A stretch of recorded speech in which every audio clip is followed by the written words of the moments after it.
I want to start by just thanking you for inviting me into your space, into your place, especially during what I imagine is dinner time. I hope you're eating. I hope it's delicious. Um, I have a question. I put it in the chat and I also have it up here in case you want to answer it either for yourself or to share with the group, just to know, just to consider.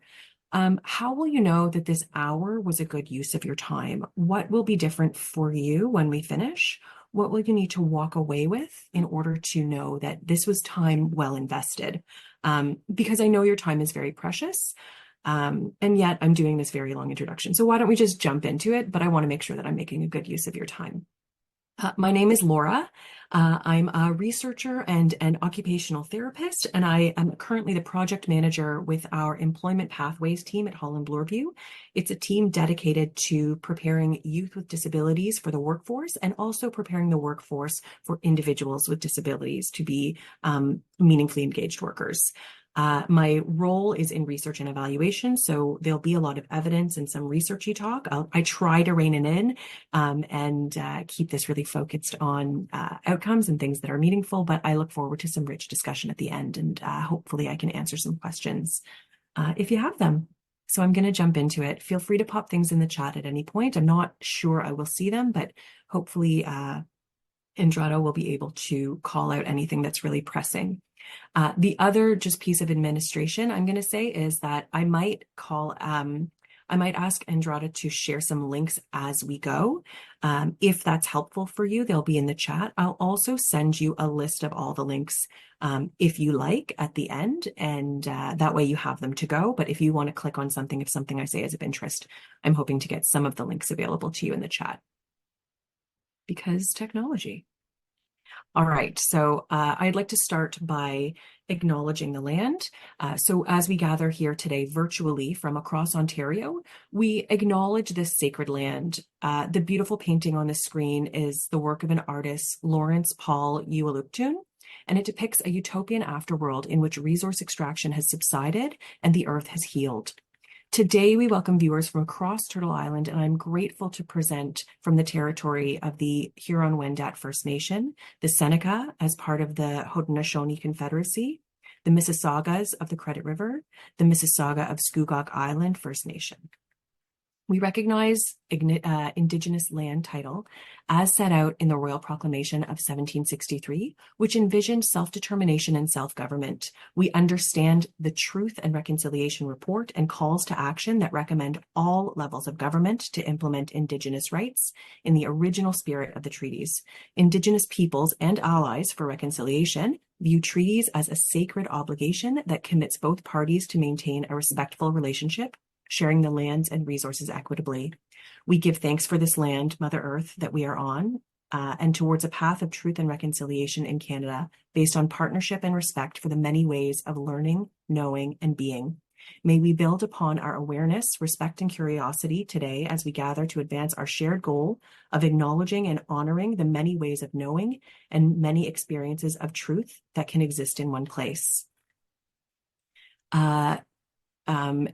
Chimigwech Nia Wagoa. Merci. Thank you. So with that, and in the spirit of understanding in different ways, we move forward into our presentation. The goals for tonight's session that I very presumptuously put forward are to define transitions in context. Then really the bulk of it's going to be exploring the best practices and possibilities. So really that active piece, what can be done from different perspectives, and then discussion and reflection, which will be guided by you, however you see fit to use that time. With that, we'll start with our session goal number 1, defining transitions in context. And I know everyone's really busy, but I wonder if anyone would like to take a try at defining transitions, just in the chat.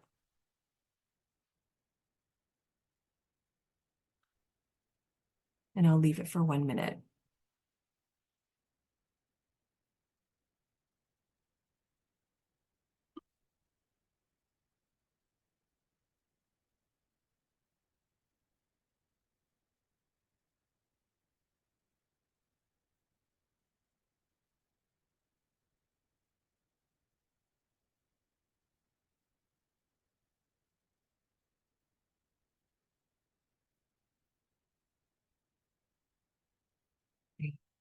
Thank you. So I'm going to move forward and I'm going to give you sort of how we'll be framing transitions in this presentation. So transitions are life events and experiences marking the movement from one stage, system, or environment to another. So moving from one thing to another thing. They bring about substantial change in a person's lives, and these periods of change can be exciting and stressful. Children and youth experience many age-related healthcare and school-based transitions as they grow up with expectations of new roles and responsibilities. So transitions are really those big things where we move from one critical space into another. Transitions are also the daily events that mark movement from one activity, period, or location to another. So they ebb and flow with the rhythm of daily life and are experienced differently by different people. So transitioning between daily activities can be easy or difficult depending on the activities. And they also count as transitions. They're also things that we need to learn about and learn from. These periods of change can also be exciting and stressful, and children and youth experience many activity, location, and person-related transitions on a daily basis. So transitions clearly means a lot of things. When we talk about transitions, often we're thinking of an event. We're thinking of that first definition that we talked about, a transfer from one place or practice to another. That's sort of that large scale process of transition, that moment that we're all preparing for, and we think just kind of happens in isolation. Transition is also a state. You can be in a condition of transition. You're in the process of moving. It's happening, you're preparing, you're getting ready, it's going, you're in the first place, you're going to the next place. And transition, importantly, can be a process. So an ongoing evolution of the skills and experiences of consistent change over the lifetime. It happens in big and small moments. And even in the small moments, we are preparing for those larger scale transitions. We are preparing our transition tolerance. And as you can probably hear in the timbre of my voice, the process one is the one we're going to focus on, but they're all important. But I just want to note that usually when people talk about transition to adulthood, we're thinking of that event and ignoring the fact that it is a lifelong process. And I have a picture of bamboo here because I like to use, or it really reminds me of the metaphor of the giant timber bamboo. So the giant timber bamboo has a huge transition. It grows, about 90 feet in about 60 days. That's huge. So you can plant a field full of giant timber bamboo and have a huge harvest in 60 days. But here's the thing. If you plant it and water it, nothing is going to grow for the first season. Nothing is going to grow for the second season. Nothing is going to grow for the third season. But in the fourth season, in 60 days, you'll have 90 feet worth of timber bamboo for each stalk. That's not to say that it wasn't doing anything in the first, second, and third seasons. And if you don't care for it early on, then you won't see that result over time. But often when we only focus on the event of transition, we only celebrate or think we have to deal with one event when there's all of this underground work, all of this rooting and seeding that needs to happen. So in terms of transitions to adult life for youth with disabilities specifically, we're thinking, transition to adult life and more broadly, including medical transfer to adult services, finding a primary care physician, finding changes in funding, shifting roles from youth to student to adult, changing in relationships, having aging parents and families, changing expectations on the youth and on the families. It's a lot. There's a lot happening. These changes are multi-systemic, so you're moving into the working world or adult funding. You or your child can be moving to day programs or requiring forms, applications, dealing with ministries, dealing with wait times. They're complex. There's a lot that goes into any transition, particularly the transition to adulthood, that involves a lot of bureaucracy. They're also layered. They're all happening in different ways, but at similar times, and they require a lot of new learning for youth and for families, and frankly, quite a bit of work. They have deadlines and wait times and new places and new faces, and they can be stressful and they can be emotional, especially as clients and families move towards adult life and their fears of the unknown. There's a sense of loss of the people who have been in the pediatric world, people who have been instrumental and supportive in their lives. And really, when I talk about transition to a meaningful adult life, I don't necessarily mean the checklists, that's part of it, or the referrals, that's part of it too, but all of it. It's a big system of change, and it can be all of these things. So the complexity, the stress, the emotion, unfortunately, those are pretty stable in transition. Things are going to be complex and probably stressful, but they can be met with increased confidence, support, ability, and hope. So in today's presentation, we're going to talk about how to build the supports, services, and systems that acknowledge and honor the complexity of pediatric care and promote supportive, resiliency-oriented solutions. And I say pediatric care because that's the realm that I primarily work in, but it's all sort of child health systems or child wellness and social service and education systems. And before we move out of the definition of transitions, I think I've been defining it for way too long at this point, but bear with me. I just want to point out that there are no passive agents in a transition. Transitions are contextually situated. So your location, your sociodemographics, those things might impact your access to care. So going from here to here, the supports you receive, the funding that you have access to, the policies and how they perform. But when you experience those things, you may undertake advocacy, knowingly or unknowingly, by standing up for the things that you need and actively change the system that you're working within. So it's not just contextually situated. It's not just things that get downloaded from higher up to lower. It's transactional. Your interactions impact the higher layers impact how you can interact in the system. So just remembering that transition isn't just about one person. We often focus on the person transitioning, but to adulthood in this case, but it's also the family. It's also within a context. So you have to remember that there are other factors at play, and we are aware of them, and you need to be aware of them. Okay, that's enough defining. The session goal number 2 is to explore best practices and possibilities. The first thing we need to do is start shifting principles in transition to adult life. So we're looking for a cultural shift in transition practices. The previous approaches are listed on the left here. So being sort of a disease-focused transition, so spina bifida clinic.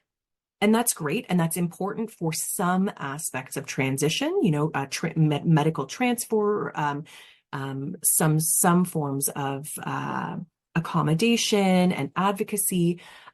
But really, there are things for transition to adulthood that can be non-categorical. They don't have to be just based on your disability, not only for one's own learning, but also for how things are funded and who gets offered things. Things are offered piecemeal at this point. And if you have the right diagnosis and live in the right location, you can get the right services, but it's not across the board. So we need to have a non-categorical approach that allows us to get services more equitably and justly across the board.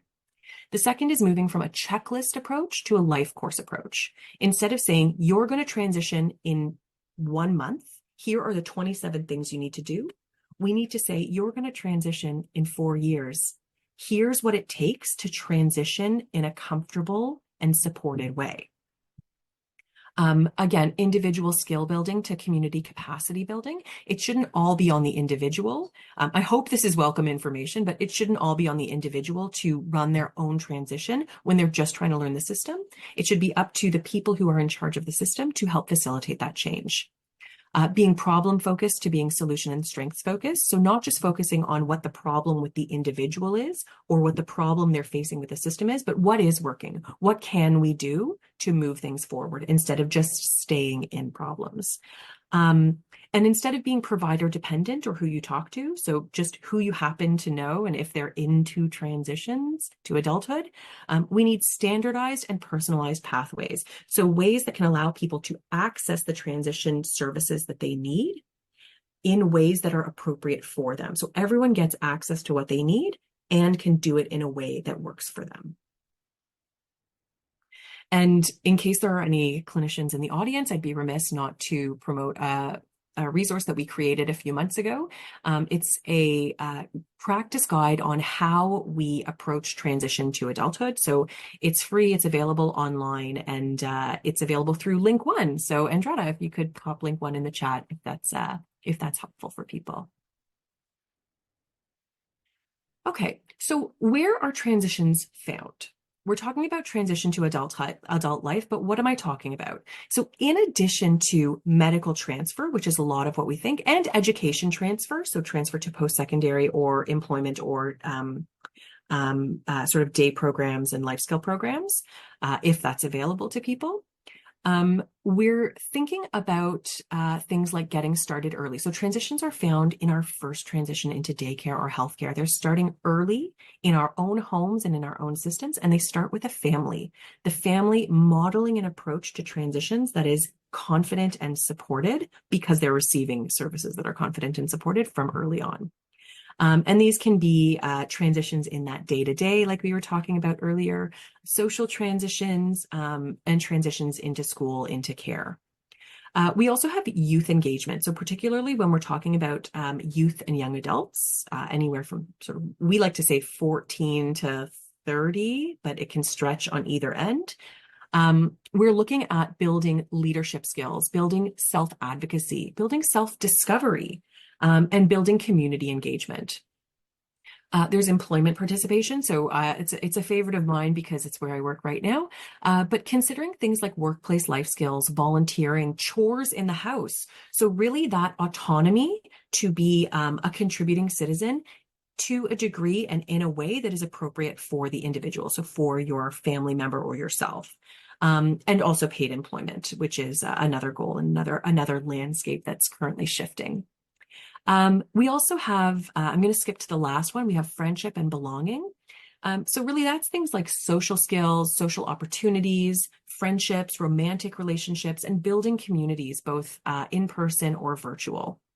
And they're important to build skills that will impact all other areas listed here, but building that communication, that belonging, and that sense of being. And finally, we have things that are just bridging to adulthood. So that's all of the things that are usually more technical and sometimes more skill-based. So medical transfer, funding changes, navigation of the community or of systems, family and community involvement, day programs. It's also things like living arrangements, so moving out of the house if that's appropriate, attendant care if needed, and building resiliency skills. So that's one that goes across the board, but we put it here in the Bridging to Adulthood. And these categories are based on our transitions strategy at Hall and Bloorview. That was a 5-year strategy specifically to explore transitions to adult life. And Andrada, I'm going to ask you to add links 2 and 3 to the chat in case it's of interest to someone. And that'll give you more information on where these sort of categories come from and how you can look at them. All right, so where to start? Let's get a little bit practical. There are, a couple of things that are happening, and I'm going to say there's general principles and specific practices, particularly for the general principles where we're going to start today. Things like a resiliency mindset, solution-focused approach, life course perspective, self-discovery, building autonomy and agency, and considering rights and expectations. These are things that you are likely already doing. There's a great deal of best practice resources on this topic, and they were created through talks with clients and families. They were created by observing and considering what is working in real people's lives to move them to adulthood in a way that they feel is successful and optimal. So when I list these things, this is not going to be a to-do list. Even if I share resources, you can take some or leave some. These are options that might work within your context, but chances are there are parts of this that you're already doing.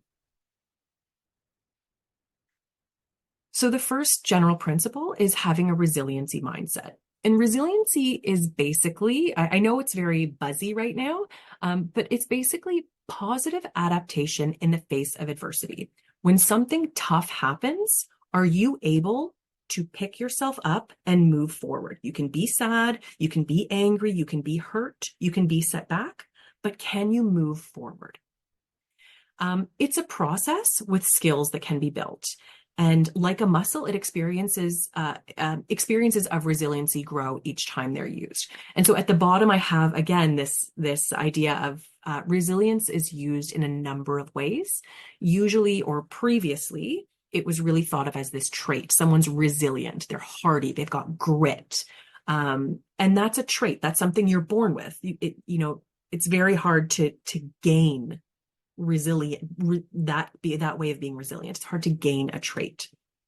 But we've learned that, yeah, some people are a little bit more predisposed to resilience. But resilience can also be a state. It can be something that you're doing. You're being in a state of resilience means that you are facing adversity and adapting positively. Resiliency, which is the one that I like to use, is again this process. It's something that you can use and build. When you face everyday experiences, you can build the resiliency skills that will allow you to be in a state of resilience while feeling resilient. And just to be clear, according to King and colleagues, and again, I'll send you that reference after, the things that go into being in a state of or in a process of resiliency are building adaptive self-capacities. So these are self-efficacy or confidence about being able to perform the behaviors necessary to achieve a future state. So you want something, you're confident that you will be able to get there. And you have to build confidence. It takes work. Marshaling or creating resources and supports. So negotiating and navigating desired cultural and physical resources and social and psychological supports. So really, can you get what you need? You can see your future. Can you get what you need in your community or in your group to get towards it? Life situation adaptability. So it's the capacity to adapt to change across a variety of contexts. Change can be difficult, and it can be more difficult depending on your disposition or a condition or a disability or a way of approaching the world. So having adaptability isn't just something you can do. You have to build it. You have to start small and build it. And then envisioning a positive future. Again, a lot of disabilities and a lot of the world right now comes with anxiety, comes with depression. Envisioning a positive future is not a given. It's not an easy thing. So finding hope is you have to be able to understand your goal-directed determination and a way that you can meet your goals. So this breaks it down into something really practical that we can start doing in small steps and move forward. In addition to a resiliency mindset, you can undertake a solution-focused approach or adopt a solution-focused approach. And we like to say you can stand with one foot in acknowledgement and the other in possibility. So solution-focused approach is a humanistic approach to problems that can start as a family and be ingrained in the child and youth's mindset. It sees all people as inherently whole and capable of addressing their own problems. And it helps to separate this idea of like the signal from the noise. So when you're focusing on solving a problem, when you focus on a problem, trying to understand what is actually part of the problem that can't be addressed and what is possible so that we can start moving forward. So that would be the signal. The rest is noise. What can I do to get just a little bit closer to the preferred future? And this solution-focused approach fits with a resiliency mindset. It's a way of considering, how do I say, yes, this situation is hard, and here's one small thing I can do to step out of the situation, to step towards what I want. In terms of the next one, which is a life course perspective, really considering how your experiences fit into your life course or your child's experience fits into their life course. So it's not just an intervention that's helping for now. What is this going to do for the rest of your life? This is the kind of thing where when we consider interventions that are recommended by someone who might not necessarily know you very well, trying to understand how it fits into your goals and motivations. And I'll talk about this a little bit later, but it's okay to say no, to explore other options if things don't fit into your vision for a future. And someone can explain to you why it's important to do an intervention or apply for funding or join a program. It may not be for you, and that's okay. You have a better vision of what's going to help you to learn now to help you in the rest of your life. And it's okay to fit your child's care and experiences to their needs, preferences, strengths, and personality. Self-discovery is a lifelong process of understanding who we are, what we want, and how we can leverage our strengths to get it. So I'm going to encourage people to consider how to leverage your family's strengths to support your youth or your child or yourself, to explore what it is that they want. If they're interested in working, if they're interested in day programs, if they're interested in art, if they're interested in math, whatever it is, how can we find a way that meets multiple goals, that meets their goals, clinically, educationally, but also harnesses and allows them to participate in the life that they want? Your youth's strengths to explore and reach their goals. So how can they be part of identifying what it is that they want and move forward?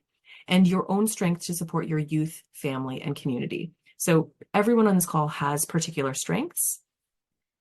It's okay to stand out in one area and it's okay to fall back in another. Contribute with your strengths. Don't get distracted by things that are not for you. Autonomy, agency, and self-advocacy. So really just focusing primarily on autonomy in this slide, because I want to keep these pretty brief.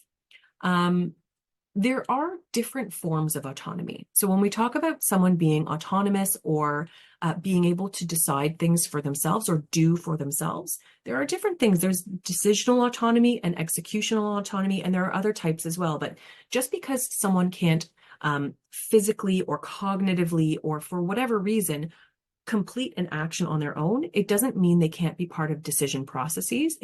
Doesn't mean they can't have preferences, and it doesn't mean they shouldn't be respected in that way.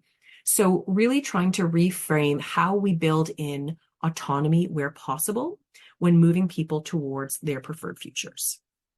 And considering how each family member will be part of the roles in formal appointments, in major life decisions, in daily activities, in friendships and social relationships, especially as youth approach adulthood and move into and experiment with their new roles in adulthood, considering what their role is, how to keep youth and young adults safe, if that's a concern, but also allowing them to explore and safely risk take.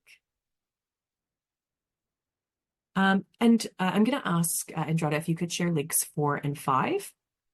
So in terms of expectations, over time, and this won't be surprising to you, I hope, many people will have expectations of your child and of you. And many of their expectations will be based in stereotype, in stigma, in experiences of other children who are not your child. You cannot control that. What you can do is expect success and really think about what you can reasonably expect and what you can reasonably demand. So for me personally, as a researcher, a clinician, a parent, a human, I believe in the importance of setting really clear goals and markers of success. So when I say expect success, I have to be really clear on what that means for me. So if we want a successful life for our kids or ourselves, we need to be pretty clear on what that means for us and for them. We then need to set up an environment as much as possible that fosters success. We need to look skeptically at the goals that are not their goal, the goal that is not aligned with that goal, and ask ourselves, does this align with my family's success? Does this align with our definition? If your goal has nothing to do, again, with handwriting, then handwriting can go. If your goal has nothing to do with math, buy math. If your goal has nothing to do with employment, then why put your precious energy into employment preparation when you don't have to? You have to find the permission within yourself to define realistic success for your family. And it really is that. It's permission to move forward in a way that you know to be right. But you also have rights to demand certain things and to have access to certain things. So just in case you're not aware, we have the United Nations Convention on the Rights of the Persons with Disability. It's a good general overview of the type of rights you and your child should have. And these rights should be upheld by the Canadian Charter of Rights and Freedoms, the Accessible Canada Act, the Accessibility for Ontarians with Disability Act. They often fall short. Our society, our culture, our province often fall short. They do. But this is where advocacy comes in. This is where deciding where it is you want to put your energy and change in that contextually embedded system in which we work. Where do you want to put your energy? So with that, we've talked about some general principles. They're really broad. I didn't go into too much detail. Each of them have quite a bit of research into them. But those were the takeaways of just, try to have a mindset where you're working towards facing adversity with adaptability. Look over the life course, consider what it is that you and your family want, and hold those expectations, define your own success.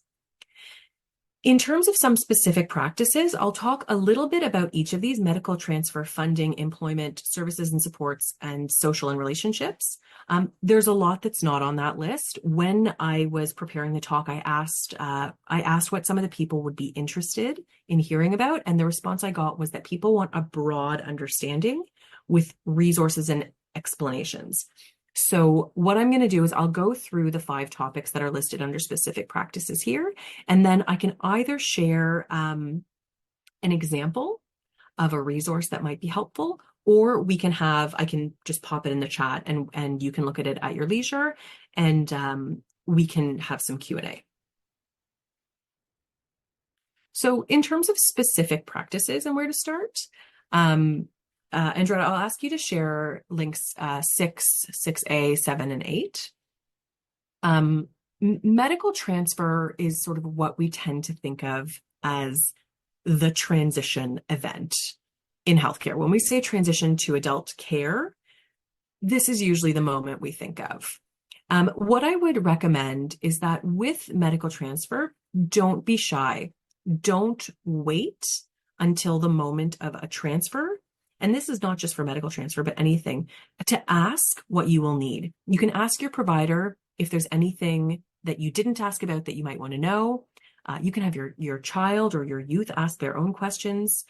You might want to have a question to pop your thoughts in just as you're, watching a TV commercial that triggers a thought for when you go. And there are a number of checklists that you can take to medical appointments that focus on all manner of topics, from medical transfer to life skills to employment. These may be helpful for you. Some of them are going to be attached in the links and in the document that I sent. Some of them are not going to be helpful for you. They may make you feel more in control. They may make you feel anxious. If it's not for you, don't worry about it. There are also ones that range from 2 pages to 90 pages of checklists. You got to find what works for you. There's no sort of best evidence or gold standard checklist that works for everyone in this kind of context. If this doesn't work for you, you may want to consider having a standard list of 2 or 3 questions that you ask your service providers at every appointment. So something like, what is the next big event or milestone coming up that I need to be aware of? What do we need to prepare? And what advice do you have? Or when will we be talking about this together? In terms of a good practice and a leading practice, I'm going to say I would request a warm handover.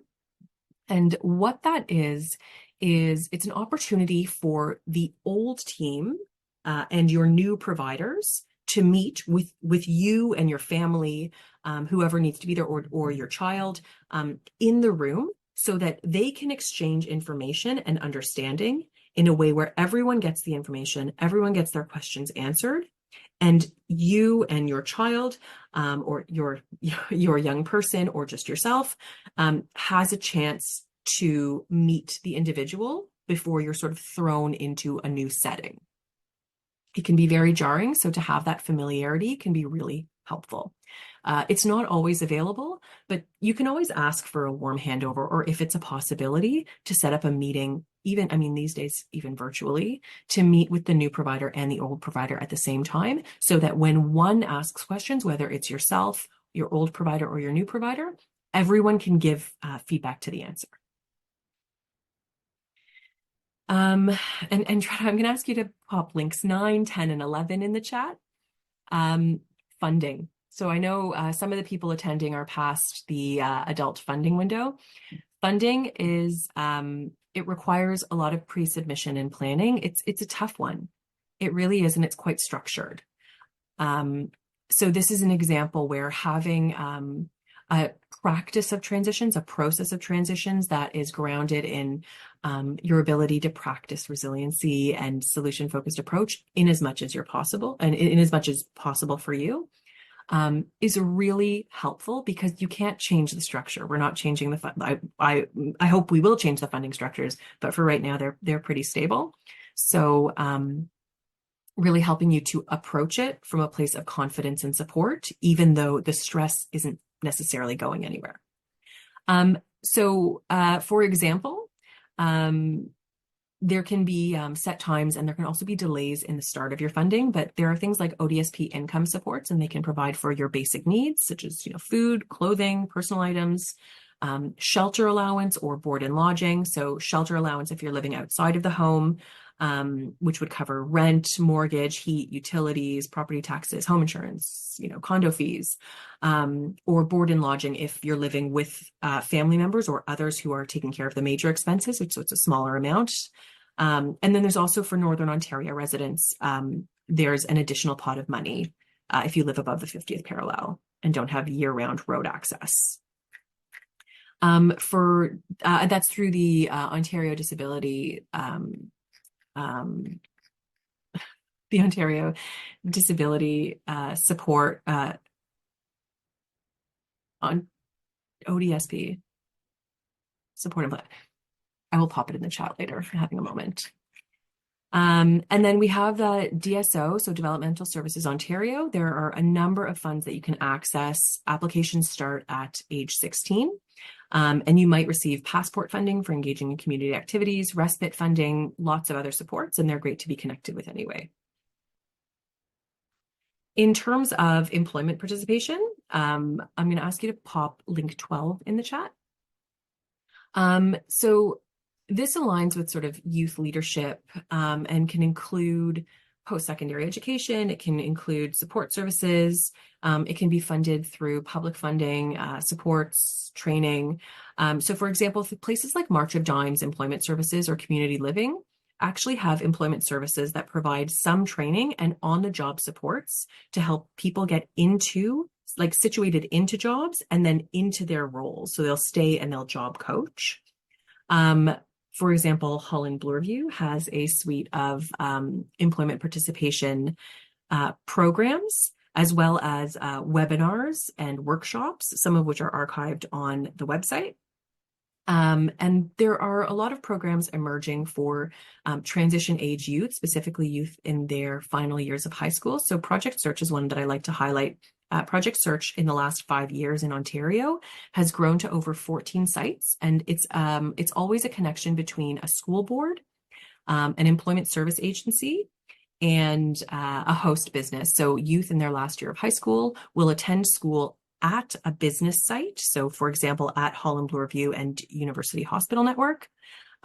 They'll spend a few minutes in the morning learning employment-related life skills, so navigation, social skills, appropriate communication, digital skills, and then they'll have long-term internships in the hospital or in the host business where they'll learn an actual job, things like materials management, food handling, all sorts of things.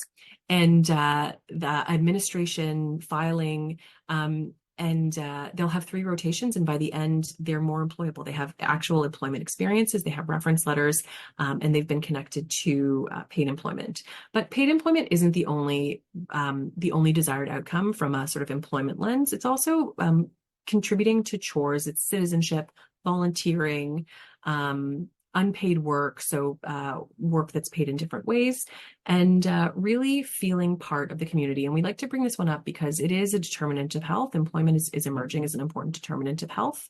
And it's something that more people can participate in than realize. And the labor market is quite opening up, especially with high labor market demands. In terms of services and support for things, it ranges from recreation and life skills, interest-based skills, respite for people who require respite care. It can be tailored to needs and preferences. It can be drop-in or regular attendance. Attendant care can be considered, so sometimes it's involved, sometimes it's not. Again, I'm highlighting March of Dimes. They're a national organization, so they do have quite a few programs across the country. So they have a developmental disability and life skills program. It's called Life, Learning Independence for Future Empowerment. It's a great program. It's considered a day program. I believe some of the costs can be covered by DSO funding, passport funding. And participants really enjoy it. They learn a lot. They get to navigate the city and have a lot of social time. There are also opportunities, things like Connectability, which is a website that hosts a lot of information. So for example, my community hub on the Connectability website, which is link, I believe 14, if you could pop 13 and 14 in the chat as well, Andretta. And places like Connectability have a lot of information and a lot of direct programs that you can check out. A lot of them are drop-in, so you can try them out once, see if you like it. Not go back if you don't. In terms of socializing and relationships, it's important to build, formal social skills training. So there are programs like Peers or a lot of programs through the education system that help to build social skills in terms of how to speak, how to interact. But it's also important to have opportunities to try them out and to learn on the spot in a safe way, in a place where people are safe to experiment a little bit and try out new things. So places like Special Olympics Ontario, which is found across the province, hosts a number of really great programs. They're just one example of a partner that we have, but they host a lot of programs that are really meaningful, really enjoyed, and varied, and also get some physical activity in for a lot of it. And there's also the need to explore romantic relationships. So considering sex, sexuality, personal identities, gender identities, safe sex, there are a lot of resources that are out there. Sometimes it can be tough. I know I believe this is, I was led to believe that this is mostly a parent talk, but for youth that are out there, it can be uncomfortable for you to talk to your parents. It can be uncomfortable for your parents to talk to you, but there are guides and information to make the conversation flow a little easier so that we can make sure that young people with disabilities and young people in general have right, correct, safe information about how to engage in romantic relationships, to protect their bodies, to protect their hearts. So there was a lot of information. It's been, I think, about 45 minutes. And there's, a lot of information. There's a lot of resources on not only the general principles, but on the specific practices. And I kind of threw them out at you. And that's, that's great that there's so much available, but it can be overwhelming too. And I understand that. So when you think about approaching a transition to adult life or a transition when you're already in adult life, like any of the ones listed to the right, just go back to the list on the left and think to yourself, does what's being asked of me or expected of me align with my expectation for a successful life? And if not, maybe this transition, this transfer, this opportunity needs no effort. Maybe it needs a 40% effort, not your 100% effort. Medical transfer is something we got to do. Funding is something we got to do. But if employment is not of interest and not a need, it may not need 100% effort. Maybe you look through and you review the resources for right now at 30% interest.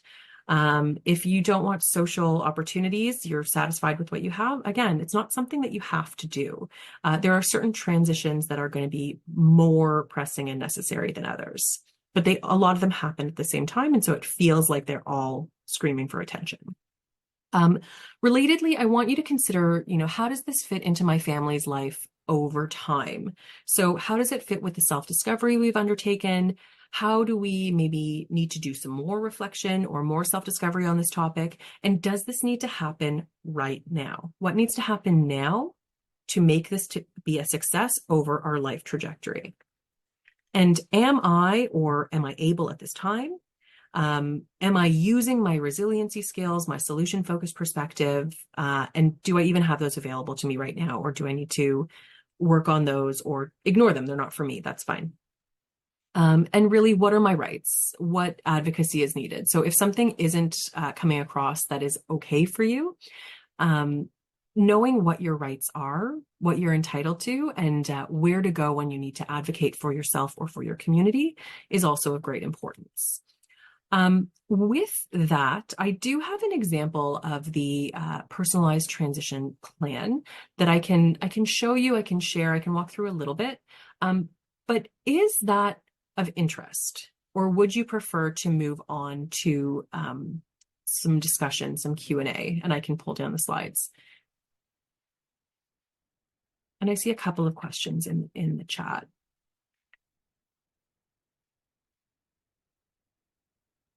Does anyone, I'm not sure if you guys use like hands up. Oh, I'm seeing a personalized transition plan. Or like a thumbs up. Okay. Thumbs up. Okay. Thank you. Appreciate it. Okay. So the personalized transitions plan is a self-directed, self-paced, customizable tool guided by the person and their family. And it draws upon your values and your priorities. And the idea is that this helps children, youth, and families navigate their health, social, educational, and other systems. It's available for free on the Holland Bloorview website. And if you give me a moment, I'm actually going to stop sharing my screen and I will pull it up.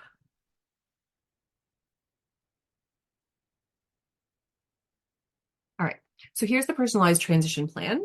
It's available online if you search personalized transition plan on the Holland Bloorview website.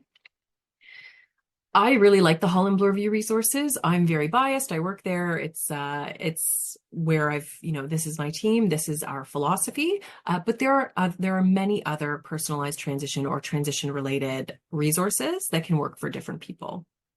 The idea of this one is that you download it and then you keep it to move with you as you move ahead in your transition. So we would start giving this to young people as early as they like, but usually around 14, to start understanding and building a profile of who they are, starting that self-discovery, that self-reflection on their goals and their success, building what their preferred future will be, and then helping them work towards it and streamline their energy and their effort towards that. So you can personalize it in terms of your name, pictures, but really, and it has a tour, so it's really easy to use. It has some built-in settings, so it tells you how to adjust the settings on your computer when you're using it to make it more easy to view. You then fill in the information about yourself, so your name, your pronouns, the names and roles of people who support you, just to remember, keep in mind, not only for yourself, but for service providers, the different people who are available in your community. as well as a picture of yourself. In addition to things like this, you can fill in what you like, what motivates you.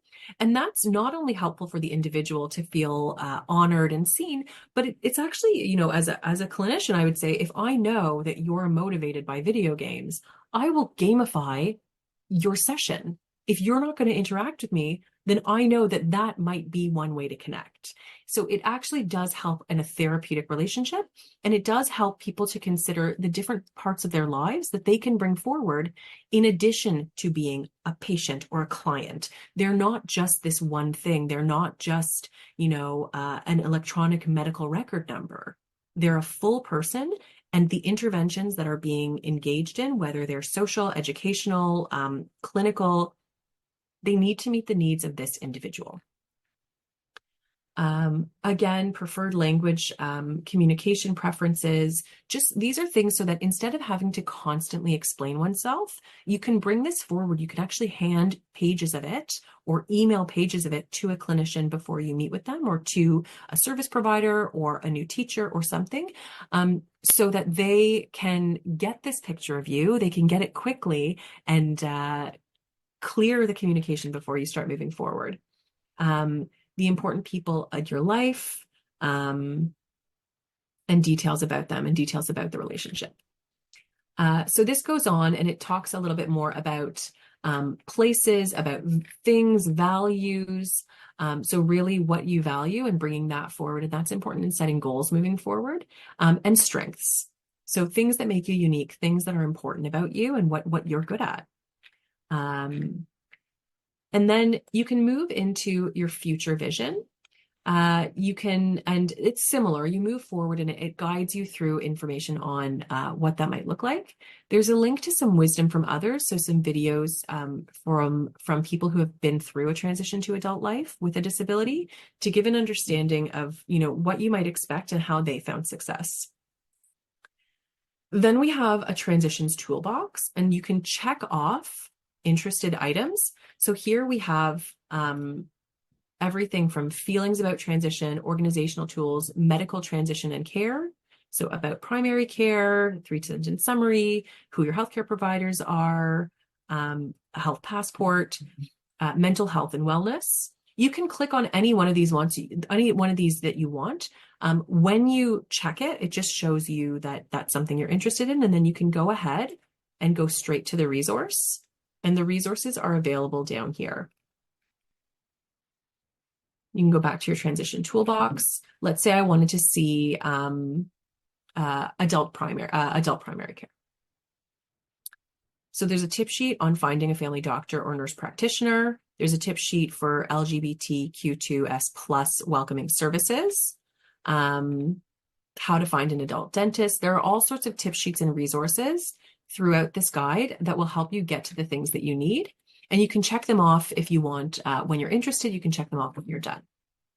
This, I'm not paid about this. I think it's a great resource and I really enjoy it. And then there's an action plan at the end. So you can set a goal. You can change the priority over time. You can put things in your calendar, and you can say sort of where you are in that goal. And this is good for working with multiple clinicians or multiple service providers. So if you're working with, let's say, a job coach, a funding service provider, an educator, and a doctor, you can put in some of the different goals from each area or your personal goals, and then you can keep track of them in one place if that's of interest to you. The guide is really personalizable, and you can use it as you see fit. It's not it's not a right or wrong thing. You use it in a way that works for you. You download it, it lives with you. You take it to adult care, and it's meant to provide some of that ownership to individuals, clients, and families. And it was built with clients and families at Holland Bloorview and clinicians in the community as well. So I'm going to stop sharing that. The only slide that was left, I'll be perfectly honest, just said that our third session goal is to discuss and reflect, and then thank you and my email. So I can give you my email at the end, but maybe I'll leave that. And I don't know how this is typically done in terms of question and answers, if they're done in the chat or if people come on their cameras, but I'm happy to facilitate either way.